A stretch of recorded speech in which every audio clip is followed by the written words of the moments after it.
couple items, and then we will turn to your questions. In the past 36 hours, Russia has launched nearly 100 missiles attacking Ukraine's water and energy supplies. With temperatures dropping, these Russian attacks aimed at exacerbating human suffering are particularly heinous. As Ukraine works to restore water and power to its citizens, the United States remains committed to the victory of a sovereign and independent Ukraine, and we are working to deliver air defense systems so Ukraine can continue to repel these attacks. Since February 24th, the Department of State and USAID have contributed more than $1.5 billion in humanitarian assistance, including shelter and other critical assistance for vulnerable families. USAID recently announced $55 million in new assistance to help Ukraine repair and maintain heating infrastructure in 19 regions of Ukraine, benefiting up to 7 million Ukrainians.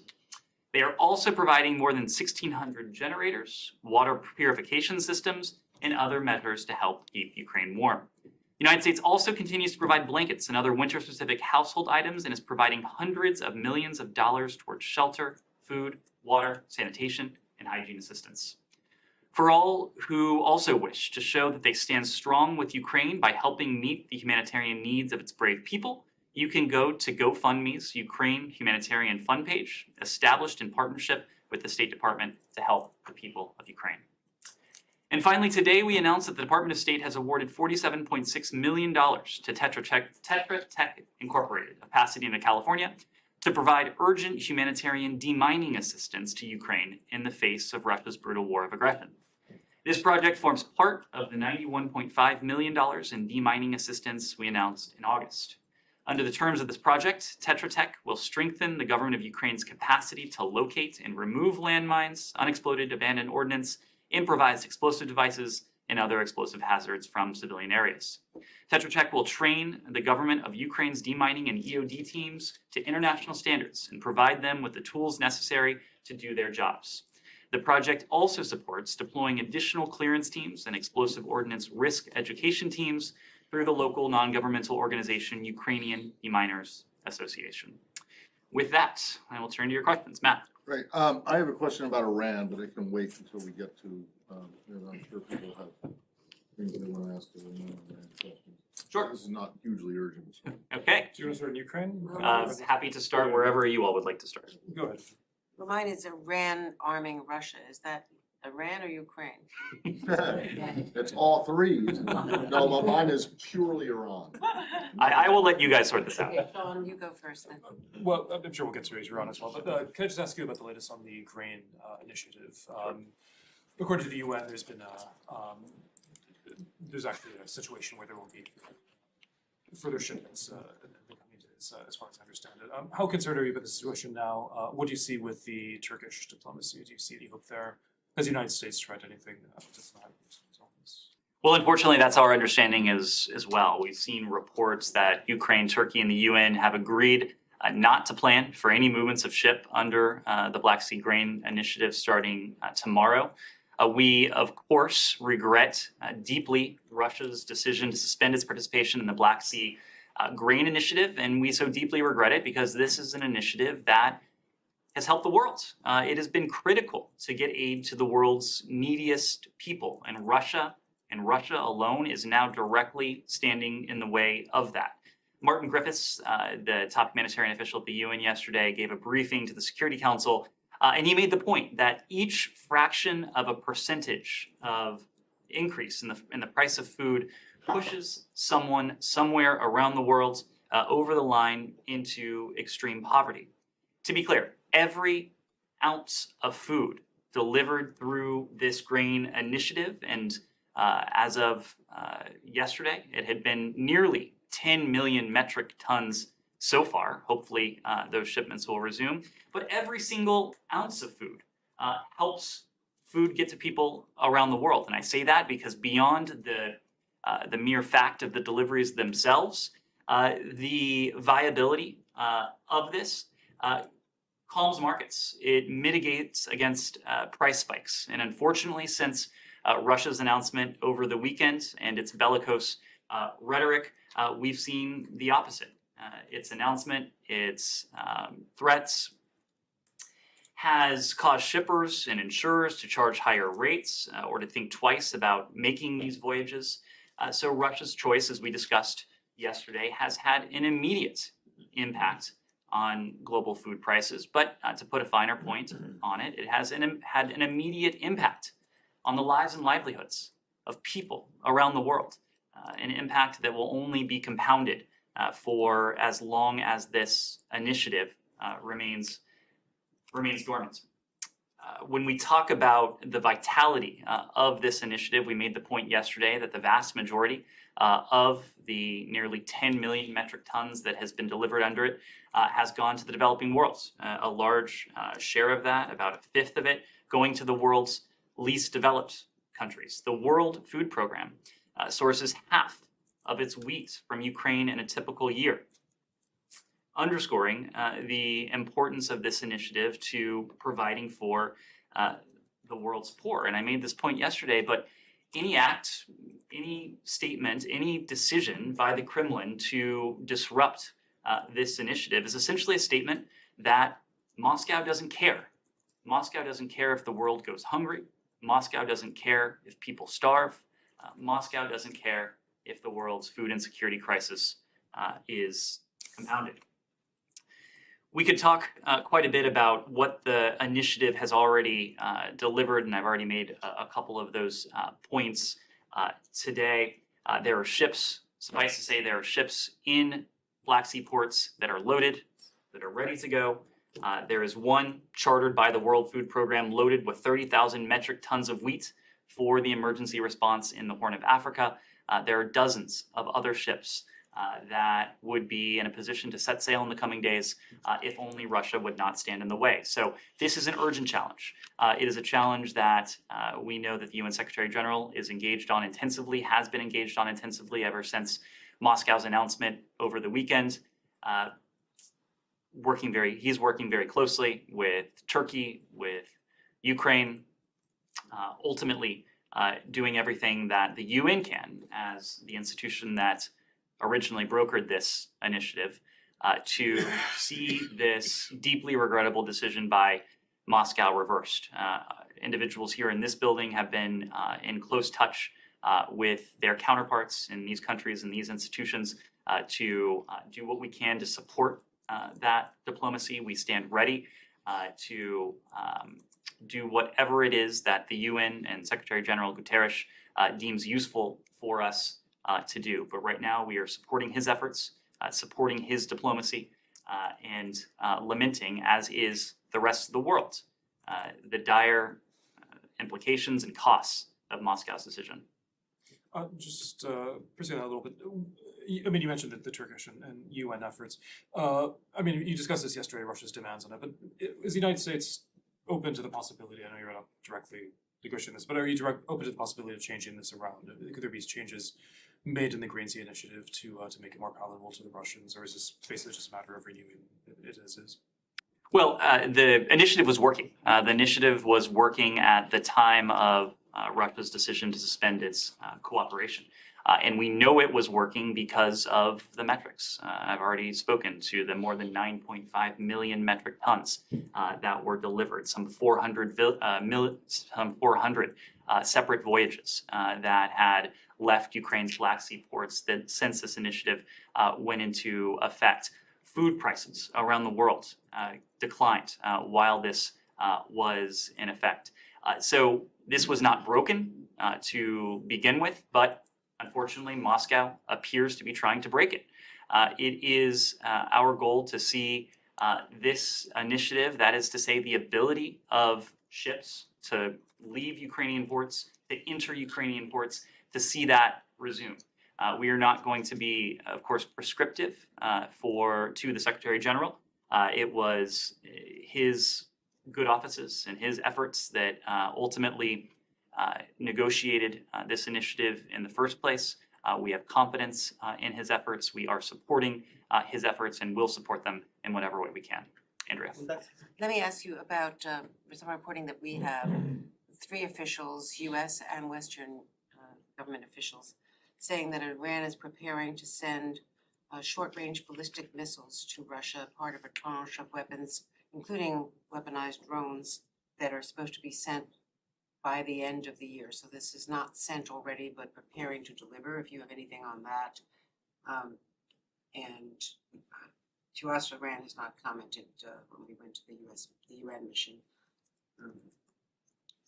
I also wanted to ask, but I don't know, I want to defer to Matt if he wants to ask about the Saudi alerts and whether we have confirmation about that. So sure. At the same time. So on your first question, we've spoken for quite some time now about some of the dire supply shortages that Russia is facing. These owe, at least in part, to the export controls that the United States and a number of other countries have placed on Moscow's industrial base, but also its military industrial base, starving Russia of the inputs that it needs to indigenously produce components for efforts in its war against Ukraine. We are concerned that Russia may also seek to acquire advanced conventional weapons from Iran, such as surface-to-surface missiles that will almost certainly be used to support Russia's war against Ukraine. We've spoken before about our efforts using all appropriate means to expose, to deter, to confront Iran's provision of these munitions against the Ukrainian people.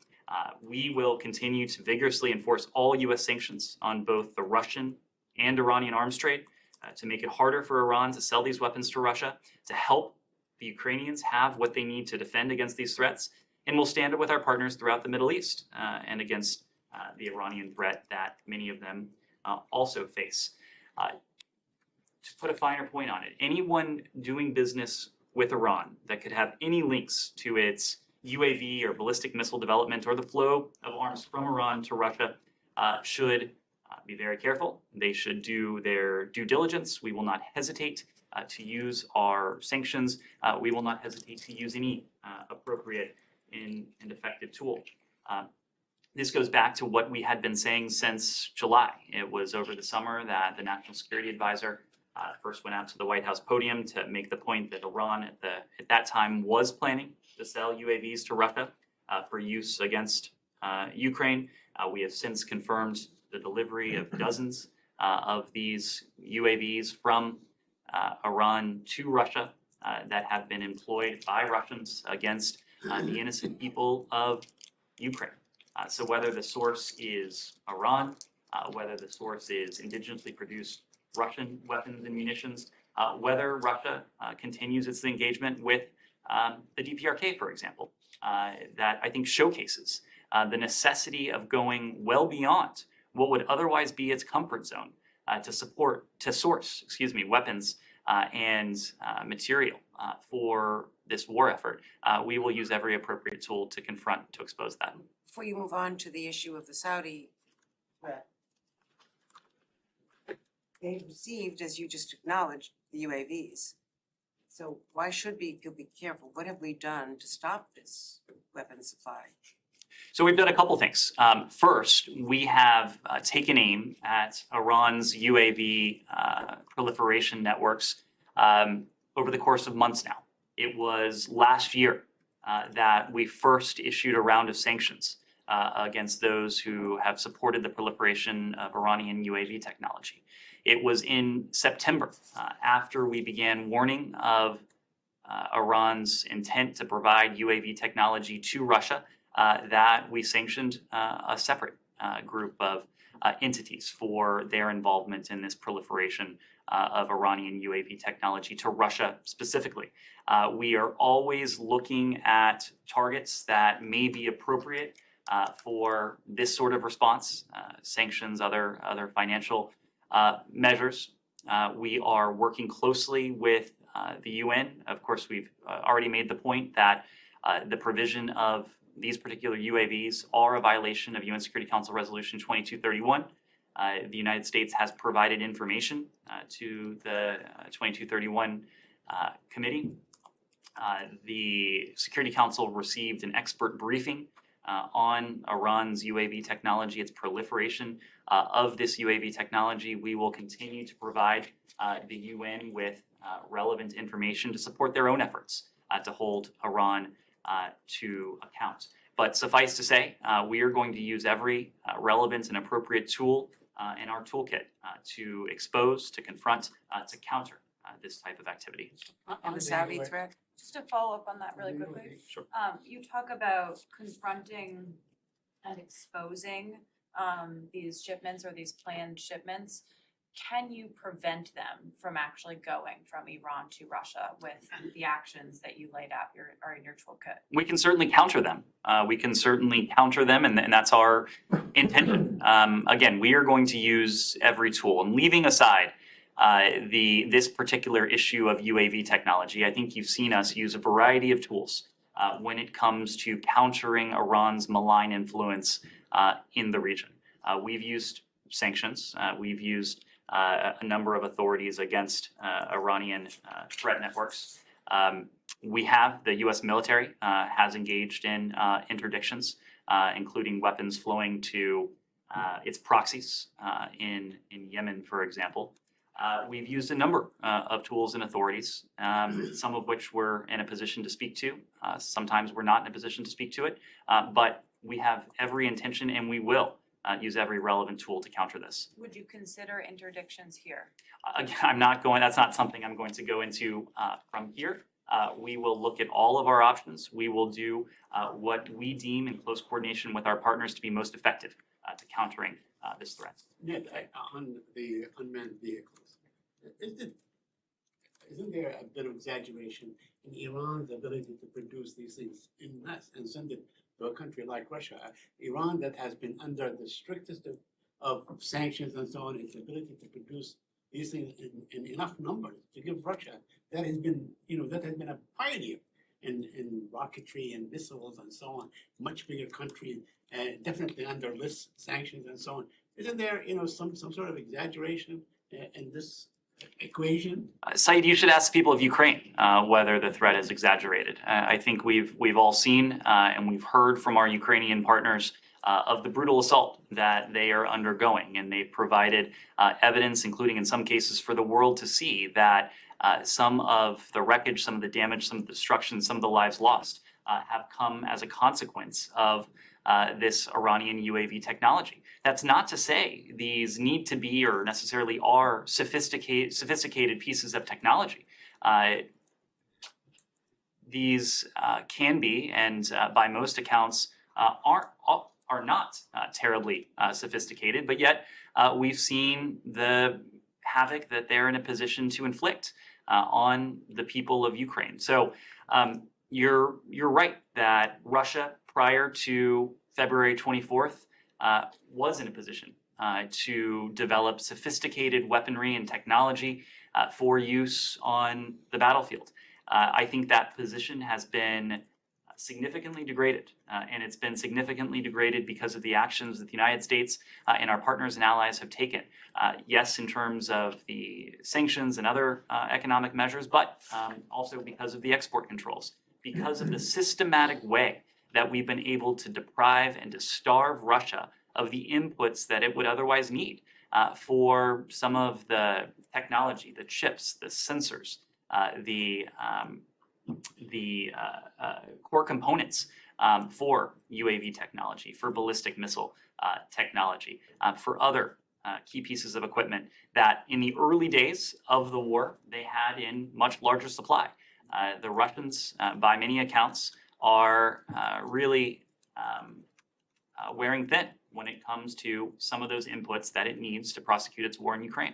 And on the grain, on the percentages that you cited yesterday, you said that 66% goes to the poor country, 20%. You said all the percentages.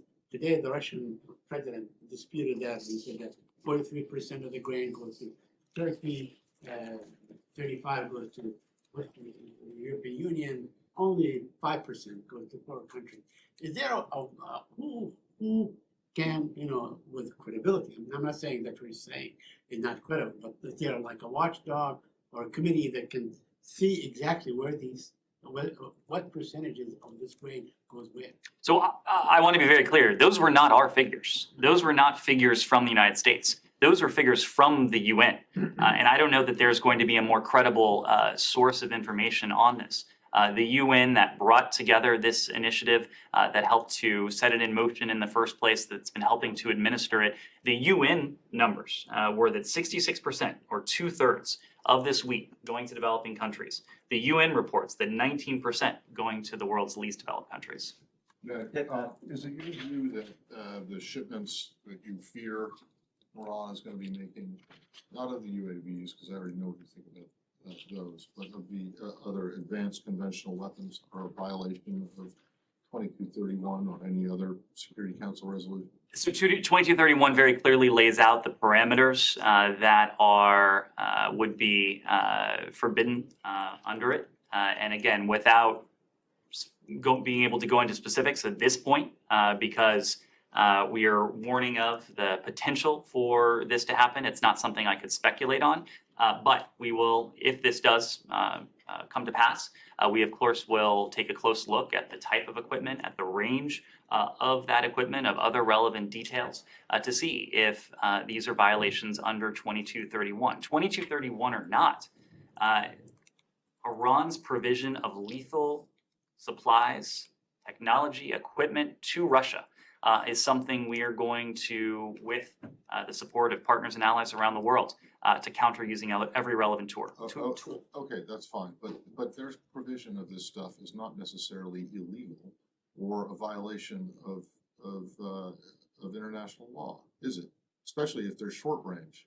So again, Matt, Right? without short range missiles that have less than 300-kilometer range, they're not prohibited. without knowing what may in fact be Well, what let's may say, in fact be provided. let's say they go 290 kilometers.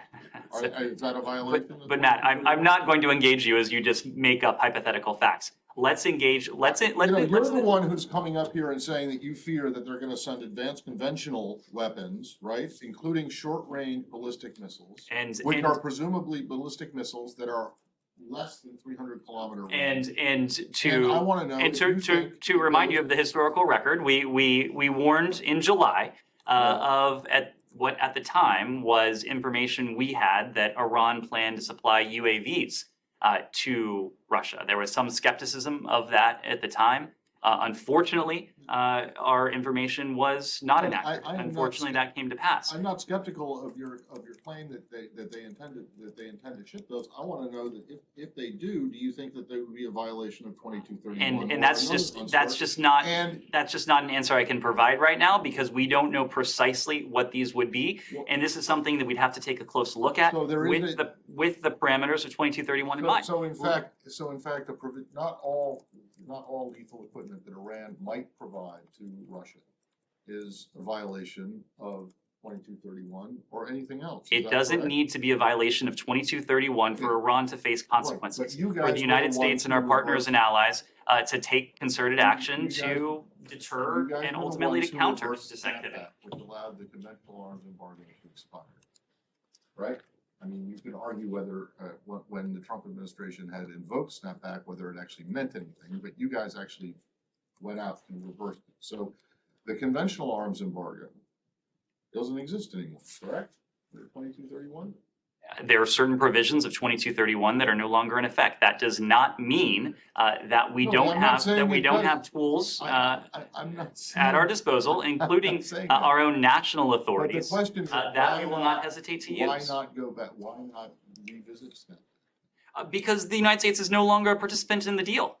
This was This was the one of the great ironies, one of the many great ironies of the last administration's approach to the JCPOA. So you think that it was legally flawed for them to even try and invoke it, since they had already withdrawn from the deal, right? We saw how that story ended, and it ended unfortunately in not only the previous administration failing at what they were attempting to do, but in some cases even worse yet, with the United States on one side of the table and our closest allies in the world on the other side of the table. Okay. The fact of the matter is that the arms embargo expired, the conventional expired, and you guys haven't done anything to try and bring it back. And while it may be awful and horrible that Iran is providing Russia with these weapons that maybe are not that short-range conventional weapons, it's not It's not something that's sanctioned. So Matt, we are going to be focused on what would be effective in countering this activity. You know as well as anyone that any effort to stitch together a coalition in the UN Security Council where you have the belligerent Russia as a permanent member with a veto, that any effort to stitch back together what has expired probably would not fare too well in the UN Security And Council. then just the last thing on Iran. There was a meeting that you guys and the Albanians co-chaired today, or maybe it's not happened yet. You know what I'm talking about, right? About the situation in Iran itself. I do, and this is actually, if I recall, this is a meeting that will take place tomorrow. Oh, it's tomorrow. This is an ARIA-style meeting, a November 2nd ARIA format meeting of the UN Security Council. It's co-hosted by the United States and Albania.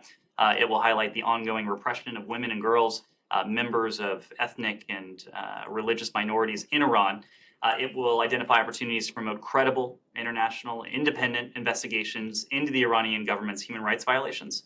And it will underscore the ongoing unlawful use of force against protesters and the Iranian regime's transnational repression of human rights defenders and dissidents abroad, including its efforts to abduct or assassinate. Okay, so it's tomorrow. It's tomorrow. Okay. It's tomorrow. And then, but just in light of that meeting, and in light of the comments that Special Envoy or Representative Malley made yesterday about what the administration is doing in terms of the current situation in Iran with the protests, are you in a position to say whether this administration supports a regime change or a change in government in Iran?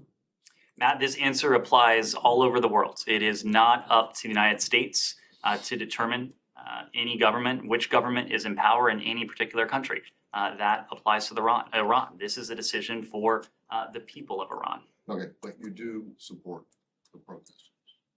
We support the ability of these protesters to exercise universal rights. That's precisely why we support what they are doing, because they are exercising peacefully the rights that are as universal to them as they are to anyone around the world. Can you answer the other questions about Iran, though? The Saudi threat of imminent Iranian attacks on targets in the kingdom and in Iraq, in our view? So what I can say about this is that we are concerned about the threat picture. We are in constant contact through military, diplomatic, intelligence channels with the Saudis, and we won't hesitate to act in defense of our interests and our partners in the region. Alex. Great, thanks so much. Back to Iran. Hold on, just question. one more thing on that.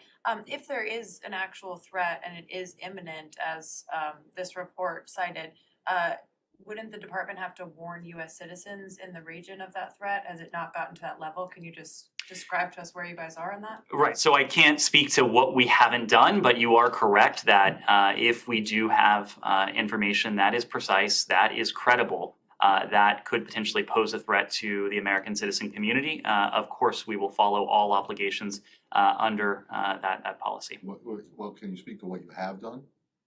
What Have you issued? I mean, I looked before I came out here. I didn't see anything. I'm not aware that we've issued any consular warnings, but I am aware that we are in constant touch with the Saudis through diplomatic, military, intelligence But channels as well. Are you aware, or is there consideration being given to putting out notices like that? I'm just not going to speak to the internal process. Whenever Not- we are always evaluating information that comes in, information that may be available to us, and if it meets that bar, of course, we will. But as of when you walked out here, you weren't aware that any had been. I'm not aware of any public consular warning. Alex. Thank you. Back to the question on how to prevent Iran from sending those shipments. Ukrainian military intelligence says that 200 combat drones will be sent this month through Caspian Sea to the port of Astrakhan. I was wondering if you have reached out to Caspian Sea countries and if they have been clear about potential consequences. And you mentioned that you will respond. And also, when it comes to status of Caspian Sea, what does it tell you? Are you in a position to actually prevent this shipment in the sea? So, Alex, we have been clear in public and in private with countries in the region and well beyond about our concerns of this partnership that has emerged between Iran and Russia.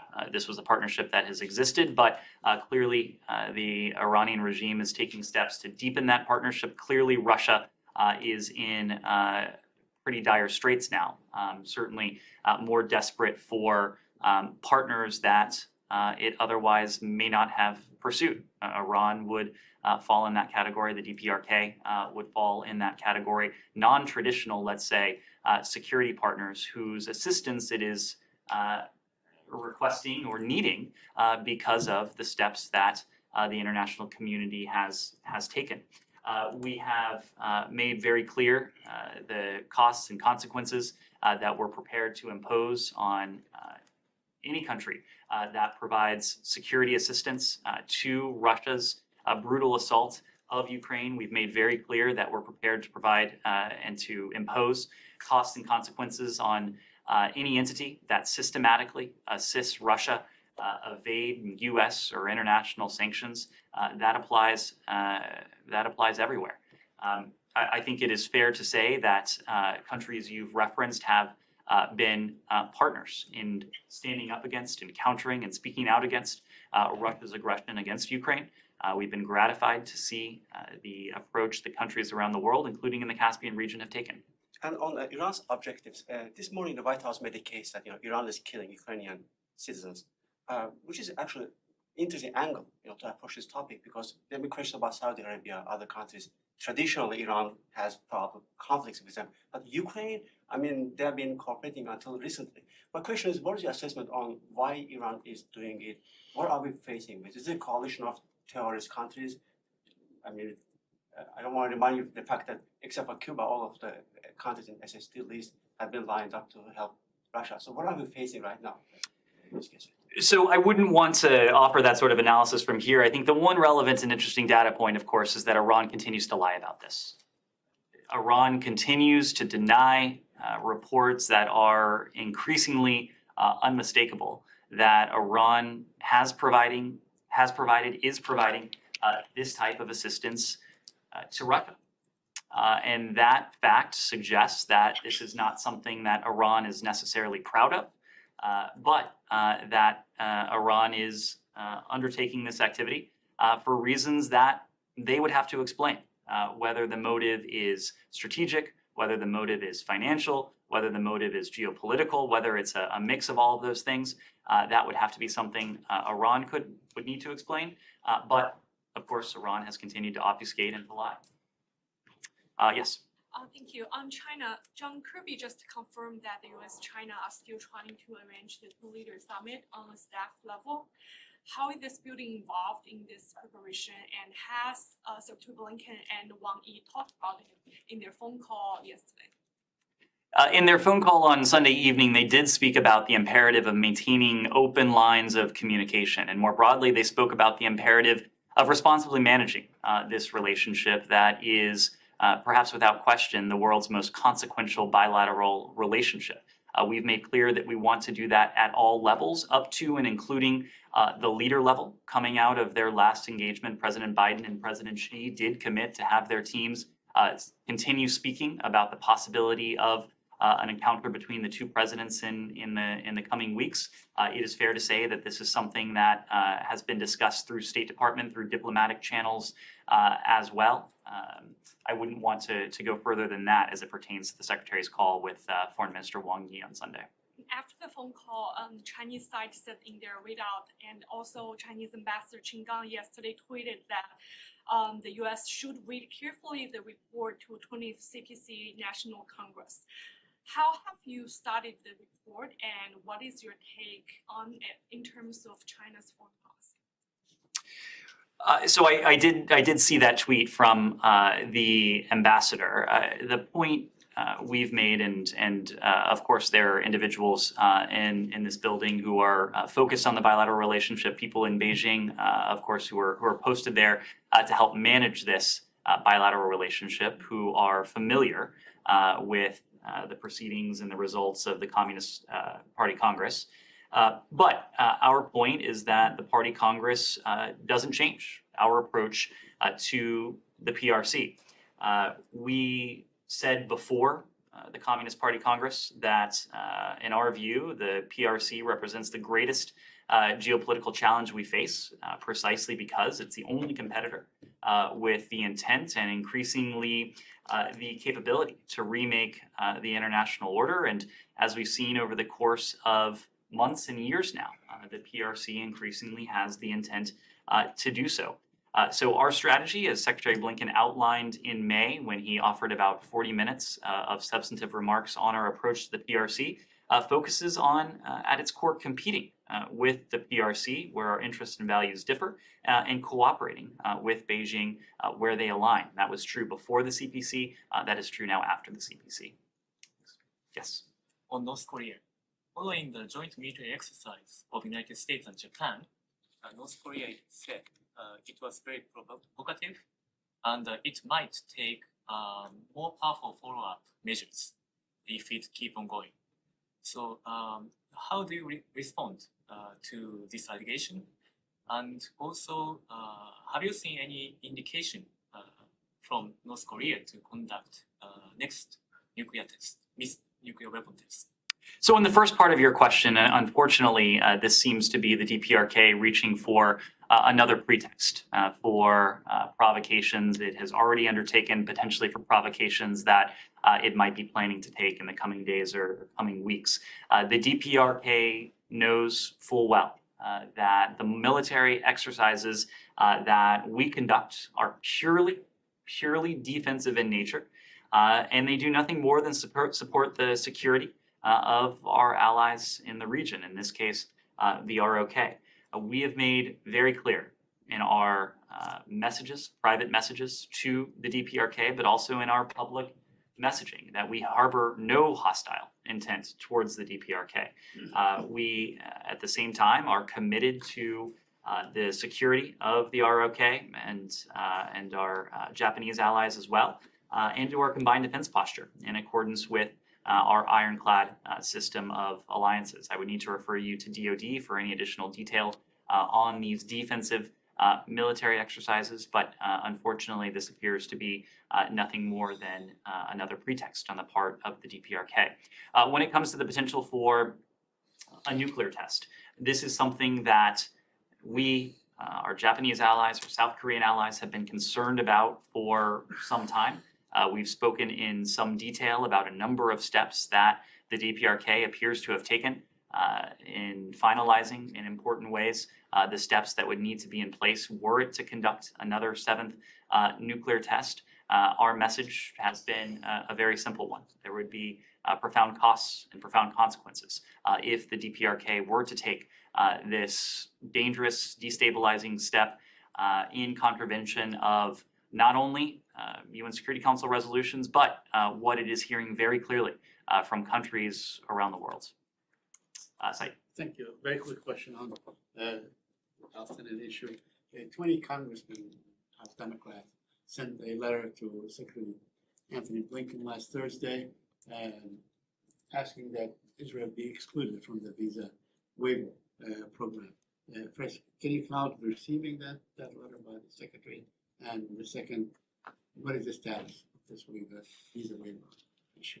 Said, I'm familiar with the letter. We, of course, don't comment specifically on congressional correspondence, but as a broader matter, I can tell you that all countries seeking to join the U.S. visa waiver program must meet each and every program requirement. We will continue to work with Israel to ensure that all U.S. citizens and nationals seeking to enter or to transit through Israel are treated equally. This, of course, includes Palestinian Americans. What we seek is equal treatment and freedom to travel for all U.S. citizens, regardless of national origin or ethnicity. On Brazil, has there been any contacts between the administration and the incumbent Brazilian president, or people around him in the last couple of days? I'm not aware of any discussions, certainly not in a position to read out any conversations. I also understand that President Bolsonaro may be making a public statement soon or simultaneously with this briefing. But what we said yesterday is that the Brazilian people have spoken. The Brazilian Election Authority officially declared Lula the winner and an election that was free, it was fair, it was transparent. Numerous political figures from across Brazil's political spectrum, including the heads of the Brazilian Congress, have acknowledged President-elect Lula's victory. And it's a hallmark of every democracy, that the voice of the people, as expressed through its elections, be heard and be respected. The president, as you saw from the readout yesterday, had a good conversation with President-elect Lula. I imagine there will be engagements on the part of this building in the coming days and the coming weeks as well. How concerned are you about these blockades, potential efforts to sort of to create blockages around the country, in response to the election? What I would say is that we urge all parties to peacefully exercise their rights, including the right to protest. To the extent protesters are breaking Brazilian law, that is a matter for Brazilian authorities. Yes. On Russia, but different topics. Sure. Earlier this fall, Undersecretary Victoria Nuland mentioned that the State Department is working with Russian Ministry on Foreign Affairs on adding additional personnel to U.S. Embassy in Moscow and making it easier for Russian citizens to get visas. So has there been any progress made, and are these negotiations happening now, or will they be a part of G20 summit? I don't expect this bilateral question to be on the agenda for the United States at the G20. And that is namely because I don't expect that there will be discussions between the United States and Russia in the context of the G20. But it is fair to say that the viability of our embassy in Moscow is of the utmost importance to us. It is of the utmost importance to us principally because we believe that even in times of tension, especially in times of tension, especially in times of conflict, it's vitally important that we be able to communicate and we be able to communicate openly with one another. The U.S. Embassy in Moscow, the Russian Embassy here in Washington, they both remain operational, of course. It has not been without challenges. The Russians, we believe, had imposed onerous restrictions. But we have engaged with Moscow to try to address some of those restrictions to maintain our ability to operate an embassy in Russia so that we can continue that vital line of communication, that vital line of dialogue with the government of Russia. There are a number of bilateral issues that our embassy on a day-to-day basis is in a position to address with Russian counterparts, whether it's consular issues, whether it's the related issue of Americans who are unlawfully detained, whether it is any other bilateral issue in the relationship that is relevant and ripe for our embassies in our respective countries to address. What our embassies don't address are broader issues. That is not to say that our embassy in Moscow is seeking to engage in dialogue or diplomacy as it pertains to the war in Ukraine. We've made very clear that there is nothing about Ukraine without Ukraine, that ultimately questions about the conflict, the war, Russia's war in Ukraine, those are up to the Ukrainians, but there are a number of important bilateral issues that make it important to have embassy platforms in Washington and in Moscow. Can I ask you just about embassy footprints while we're on the topic? Do you have an update for us as to just the number of diplomats roughly that are at the U.S. Embassy in Kyiv? What kind of protections they have? Are there Marines there providing the traditional, protections that they do at U.S. embassies around the world? So whether it is in Kyiv, whether it is in any other foreign capital, we're never in a position to provide specific staffing numbers. What I can tell you is that since we reinitiated operations out of our embassy in Kyiv, that number, of course, has increased. It's now fair to say it's in the dozens. And we, of course, always put the utmost priority on appropriate security resources.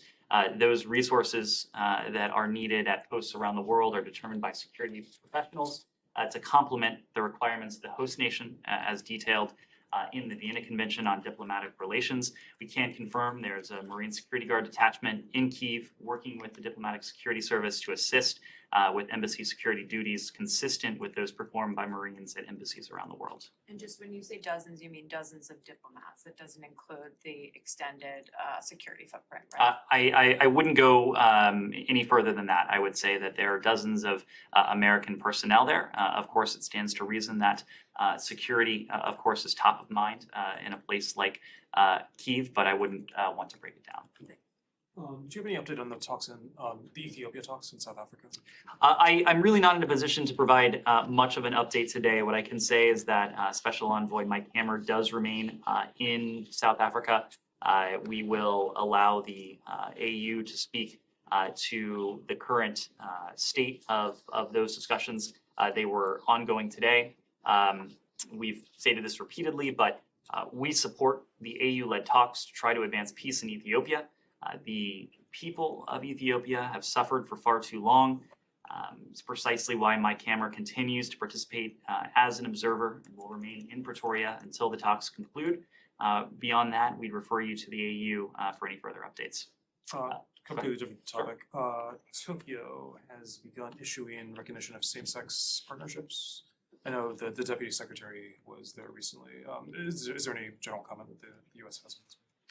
Well, this is something that we welcome. We support marriage equality globally.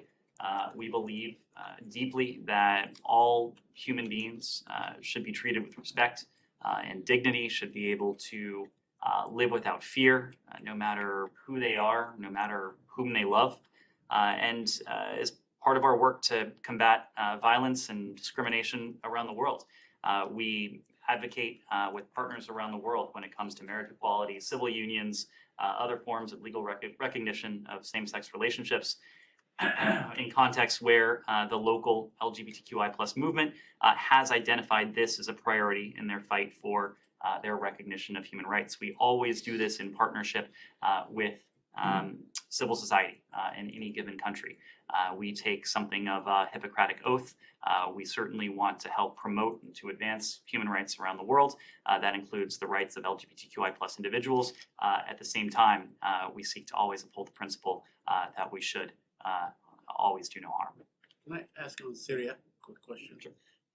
Human Rights Watch has accused the Syrian Defense Force, the current U.S. allies, of destroying homes of about 147 Syrians when someone back in January and February, and demanding that they pay for the repair. Do you have any comment on that? Are you aware of this? I'm not aware of that report offhand. We'll see if we can get you some additional context, Alex. Shifting to the South Caucasus, if possible. Azerbaijan and Armenia, there was no tangible, progress yesterday in Sochi, other than this glorified statement by presidents. Is it your impression that both sides are still interested in signing a peace contract by the end of the year? Is there any room for the United States to weigh in and to help them keep this candle lighting, if you may? So we, of course, were not a participant in this meeting. It is not for us to speak to, but to the latter part of your question, Secretary Blinken has emphasized this repeatedly, including when he brought the two foreign ministers together in New York. We are committed to Armenian-Azerbaijan peace and negotiations between the two countries. We believe direct dialogue is key to resolving issues and to reaching that lasting peace, and that lasting peace, by the way, that both countries have stated that they seek. So we'll continue to engage over the next months to facilitate discussions between Armenia and Azerbaijan bilaterally with partners and through multilateral organizations as well. Should we expect phone calls or meetings between the secretary and the ministers? Or I think all of that is on the table. We will do what it is we deem most useful to bring about the cause of lasting peace between Armenia and Azerbaijan. I'm sorry for going back to the beginning of our conversation, but very basic question. There have been mixed signals coming from Russia during the past 24 hours in terms of whether they have stopped or frozen or paused their participation. Is there any coherent line of thought on that during your communication with your partners, whether it's Turkey or others? Well, unfortunately, Alex, it doesn't really matter. Russia has injected such uncertainty into this initiative, so much uncertainty to the point that today the UN had to announce that as of tomorrow, there would be no ships moving through the Black Sea corridor. So whether Moscow's intention was to raise doubt whether Moscow's intention was to actually suspend its involvement in this grain deal. It's an academic debate, it's an academic question because the consequences are very real. And they are most real for the millions of people around the world who are living in dire need, who are in the midst of food insecurity, in some places a food emergency, and who now will be suffering because of the consequences that Moscow's statements have brought. Dylan? Yeah, just a few days ago, at the end of last week, the Senate Health Committee released a new report on the origins of COVID and the pandemic. They stated that they believed that it was most likely the pandemic came via an accident at the Wuhan Institute of Virology. But notably, they said they couldn't tell for sure. We may never know for sure because China is continually obstructing investigations into this question. We've now had, this is in this case, a U.S. government body, numerous NGOs, international bodies that have all said China is preventing us from getting the answer to this question. So are there going to be any consequences diplomatically at this point for China's continued obstruction into this question, now that even U.S. senators are saying that they're keeping us from getting to the bottom of this? Certainly. So I think you're referring to an article that solely cited a report that was produced by the minority committee. The intelligence community in 2021, in August of 2021, released its own assessment. That assessment on COVID origins remains the U.S. government's most authoritative assessment to date. In short, and I don't want to paraphrase too much intelligence community analysis, but they made the point that intelligence agencies assessed two hypotheses as continuing to be plausible. That was natural exposure or some sort of lab-associated incidents. To the best of my knowledge, that is where the intelligence community remains on the question of COVID origins. That report also noted that the IC and the global scientific community lacks clinical samples or a complete understanding of epidemiological data from the earliest COVID-19 cases.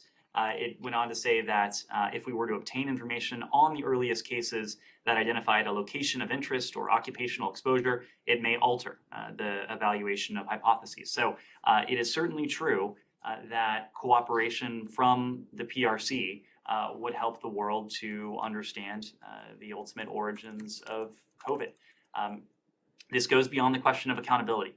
This goes to the very heart of how, as an international community, we can work together to prevent something like this from ever happening again.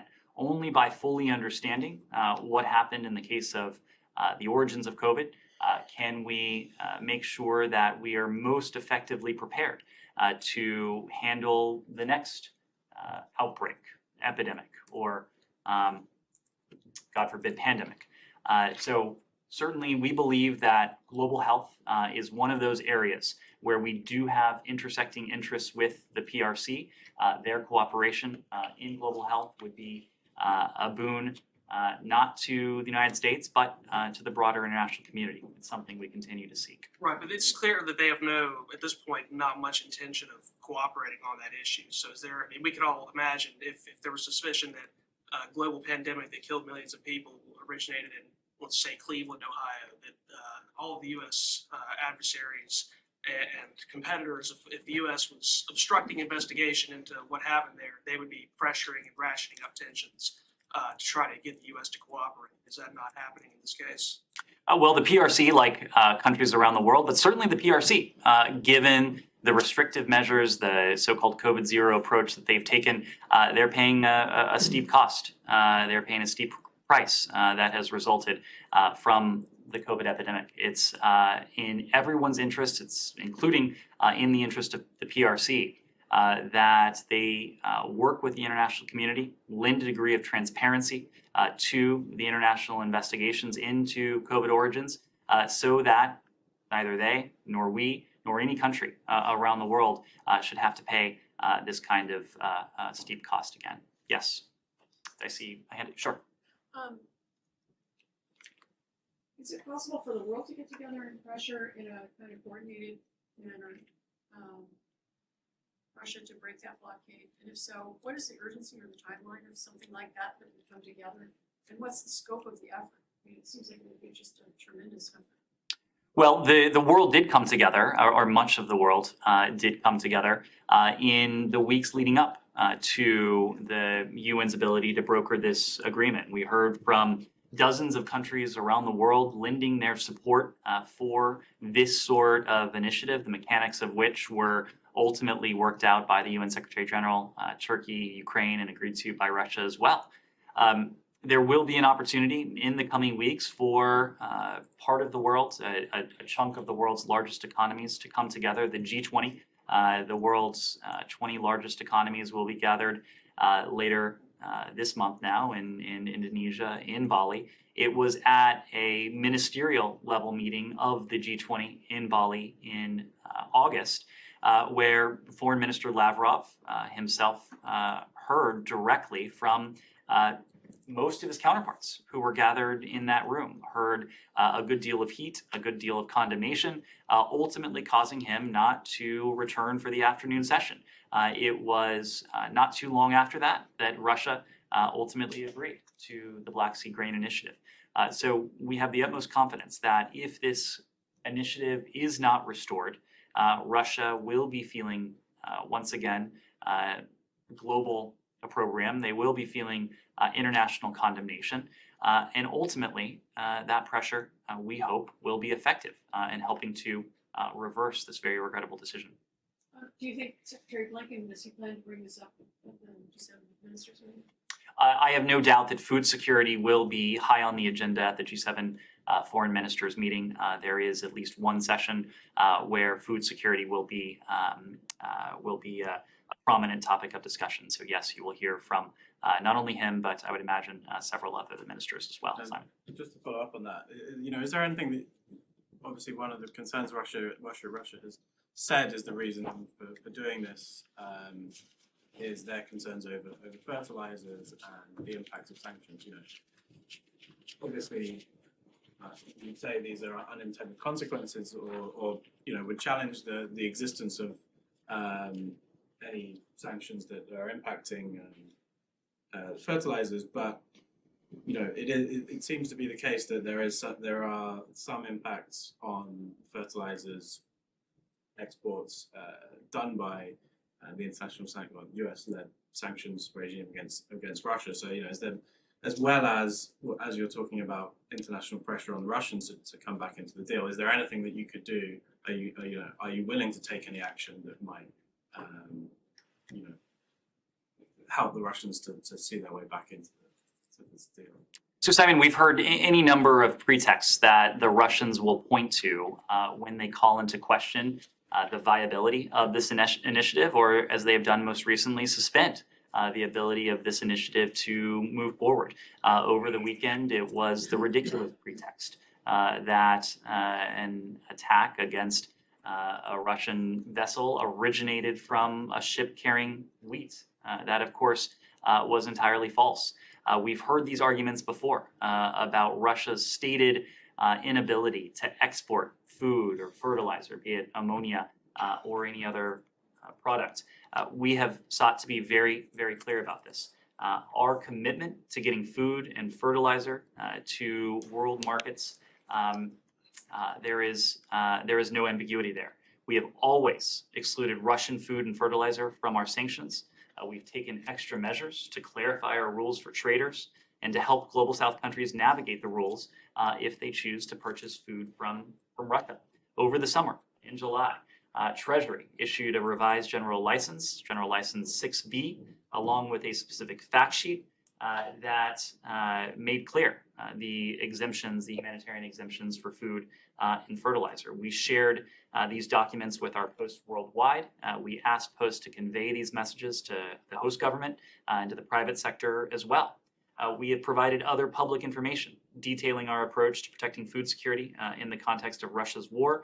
Much of that is available on the Treasury Department's website. There's been a press release, a fact sheet, a frequently asked questions document. Here at the State Department, we've also set up something we call a help desk. It's a help desk for inquiries related to sanctions and food security and anyone, whether it's private sector or any other relevant entity, can access it via email.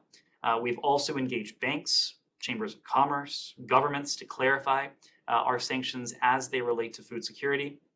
We've sent delegations to countries like Egypt and Senegal to engage in detail on these issues.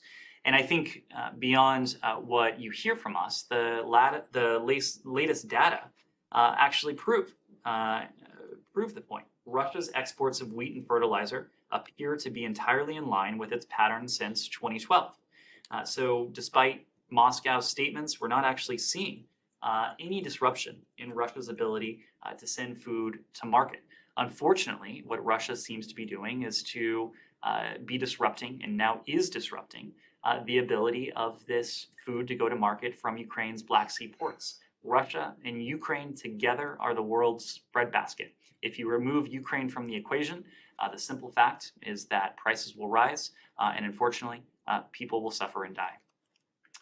Let me take one more question. Yes, you haven't asked a question? Thank you. Different countries, including United States, have been spoken very early about the fair and clear elections in Brazil. In your opinion, how important this international support is in order to avoid the potential contestation of a fair election, given the fact that the president is taking such a long time to accept his defeat? Well, I understand that President Bolsonaro will speak today, so of course we'll let the president speak for himself. But the fact is that it was very clear, owing in large part to Brazil's voting system, where results are available almost immediately after polls close, that countries around the world, in the region, in this hemisphere, and halfway around the world, were able to send notes of congratulations and statements of congratulations to President-elect Lula after the results were certified, after it was made very clear by Brazil's election authorities that there were no irregularities, that it was conducted in accordance with Brazil's constitution without any disruptions or anomalies.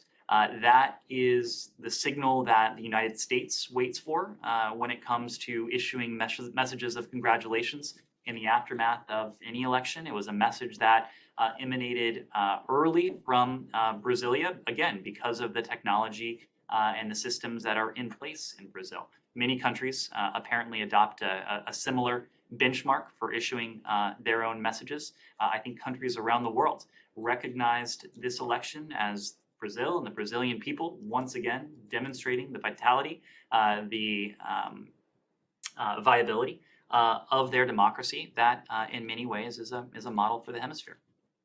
Thank you. Okay, thanks. Oh, well, I'll talk to you after. Thanks.